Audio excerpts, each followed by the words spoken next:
This May term, excuse me, we learned about Austrian economics. For people like myself who has no idea what Austrian economics is, it's just kind of the approach to economics that these economists believe that economic events stem from the values and choices of the particular individuals that kind of are involved in their circumstances at the time. So Austrians would argue that mainstream economists are therefore wrong to look for statistical linkages between economic phenomenons. And based off of that, I would like to talk about an article that I found on the Mises Institute about the meaning of financial repression. So, financial repression the is a revolving set of policies where the government just uh, decides to take wealth from the private sector, but more specifically makes it easier for the government to finance its debt. So, in today's environment, that kind of includes zero interest rate policy, where many of the world's central banks keep their lending rates to banks at or near zero. And naturally, this kind of makes the interest rate on government debt lower than it otherwise would. And then we have quantitative easing. This is the central bank policy of buying up government debt from banks. This increased demand. This increases the price of government bonds and reduces the interest rates on these bonds. So these are just the two major policies of financial repression, which is currently in use.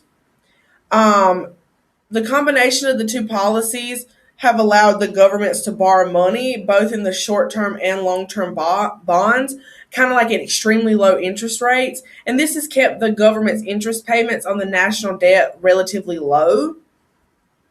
Other signs of this that we kind of see in the United States include requiring banks to hold government bonds for their capital requirements, which this just kind of increases higher reserve requirements, with paying interest on excess reserves effectively accomplishes and capital controls the restrict or tax the it kind of like taxes the wealthier. So there's been a lot of questions raised with that on how the interest rate should be higher for the more wealthier group of people. And I just think that this can be related to chapter 9 in the book Austrian Economics, a primer. This is a book by Dr. Iman Butler. We referred to this book a lot this semester, and it was just a really great read. It gave you the opportunity to understand the viewpoint of an Austrian economist. So if we look at chapter 9, which starts on page 62, it just kind of talks about, excuse me. So chapter 9 talks about the the business cycle. And that's just where, as you can see, the Austrians believe that the boom and bust pattern of business cycles is due to the structure of production being out of kilter with people's real preferences. So we spend money on the things that we want or that we need, but essentially we kind of rely on the government to be in charge of that money process. But if the government is continued to print money, then the value of the money would decrease. So in this situation, they make interest rates lower for the government to prevent that from happening. However, this essentially creates problems with the business cycle still, because when the government is not held at the same standard of rate or taxes or interest rates, it kind of trickles down into a chain. And this allowing for government to become wealthier and normal everyday citizens to become less wealthy. So I just really found this really interesting because the Austrian economic and and Austrian economist views things very differently. They view things as more as we're more responsible for the cycle than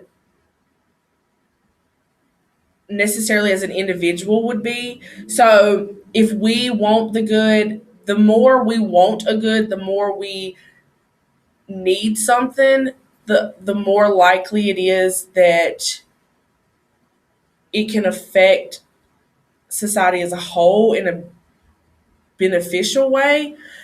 So this was just an article that I found really interesting. This class was really a great class. It was really an eye opener on kind of mainstream economics compared to Austrian economics. So I think that, again, we can kind of look at financial repression as politicians and central bankers seemingly go mad with their obsession for money printing and ultra low interest rates. Of course, it's nice to know that academic economists have a term, which is again financial repression, and that kind of labels all the policies that have centered our current economic conditions. So right now, we live in a world of massive monetary inflation and extremely low interest rates. So buying a home should be easier, but it's harder to get a loan. So home sales are up, but percentage of sales of actually making money are lower.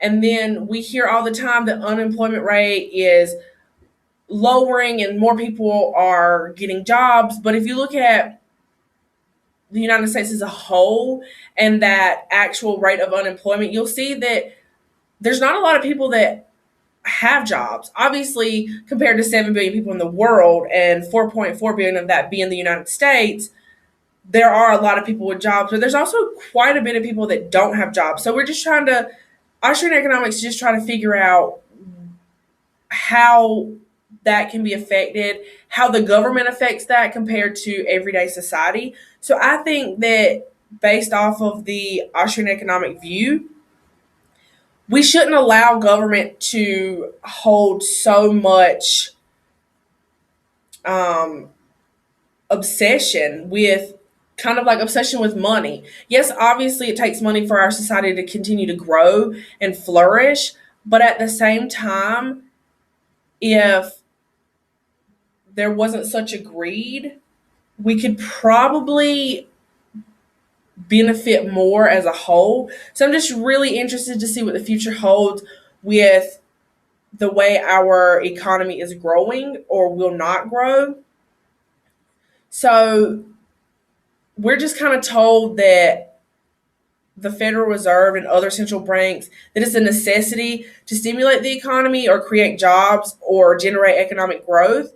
But is this really true, or is it just a scheme to enrich the unproductive financial class? So hopefully in the future we'll kind of figure this out and Austrian economics will answer this question for us. So thank you. Again, my name is Kassie Beecham, and I hope you learned as much in Austrian economics with how this semester as I did. And those of you watching this video that has no idea what Austrian economics is, check it out. It's really interesting. So thank you. I hope you enjoyed this interesting rant about my view of Austrian economics based off of the meaning of financial repression. Thank you.